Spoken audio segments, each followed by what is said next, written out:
Welcome to our channel trending a la carte. আজকের recipe হচ্ছে তেলকই। খুব কম সময়ে এবং খুব সহজেই তৈরি হয়ে যাবে এটা। চলুন রেসিপিটা শুরু করা যাক।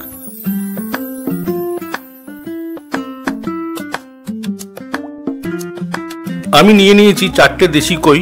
তার জন্য প্রথমে এটাকে ম্যারিনেট করতে হবে। ম্যারিনেশনের জন্য আমি নিয়ে নিলাম 3 চামচ সর্ষে আর কাঁচা লঙ্কা বাটা। তাতে দিয়ে দিলাম 1 চামচে হলুদ, 1 চামচে লাল লঙ্কা গুঁড়ো, 1 চামচে জিরে গুঁড়ো, স্বাদ মতো নুন,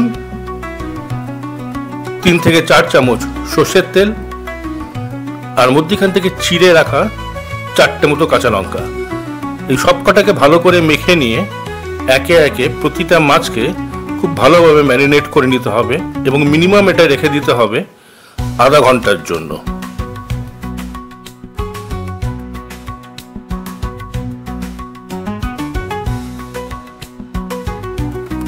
কড়াইটা যখন গরম হয়ে যাবে তাতে আমি দিয়ে দিলাম 4 থেকে 5 চামচ সর্ষের তেল।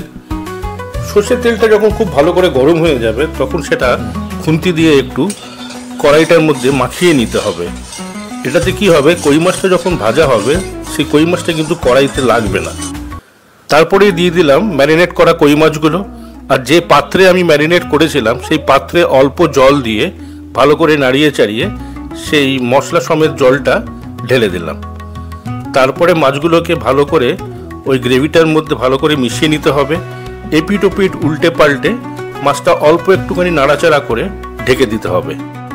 মাছটা যখন সেদ্ধ হয়ে যাবে আর তেল যখন ছেড়ে দেবে তখনই বুঝবেন যে রান্নাটা একদম রেডি হয়ে গেছে। ব্যাস, গরম গরম ভাতের সঙ্গে পরিবেশন করুন অতি সহজে বানানো তেলকই। যদি রেসিপিটা আপনাদের ভালো লেগে থাকে প্লিজ লাইক আর সাবস্ক্রাইব করতে ভুলবেন না। আজকের এপিসোড এই অবধি, দেখা হচ্ছে পরের এপিসোডে।